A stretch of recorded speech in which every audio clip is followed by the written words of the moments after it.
La réalité du monde carcéral, elle est sale. J'ai travaillé quand j'étais jeune aux poubelles et je trouvais que ça sentait moins mauvais que la prison, quoi. J'ai découvert, moi, que des collègues faisaient rentrer des choses, notamment un qui a fait rentrer des téléphones, de l'alcool contre des grosses sommes d'argent à des gens avec des très gros pédigrés. Moi, j'ai travaillé en maison centrale, j'ai gardé des gros braqueurs, des mafieux, etc. À un moment, je vais caricaturer, mais quand vous faites garder un millionnaire par des smicards, arrive ce qu'il arrive. Un smicard se fait acheter par le millionnaire. S'il est un peu faible, s'il a des problèmes d'argent, eh ben, il va se faire acheter par le millionnaire. On le voit aujourd'hui avec les narcos qui sont des gens extrêmement riches et on le verra de plus en plus parce que le pouvoir de l'argent est là. Dans ce livre, j'ai voulu dénoncer la corruption, la manière dont l'institution baisse les bras devant toutes les difficultés, l'islamisation des prisons, la radicalisation, le terrorisme, toutes ces choses-là doivent être dénoncées.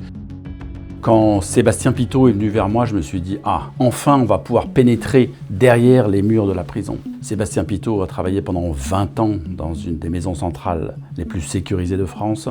Après avoir claqué la porte, il avait envie de tout dire. Comme journaliste d'investigation, je me suis précipité et j'ai tout de suite accepté de faire un livre avec lui.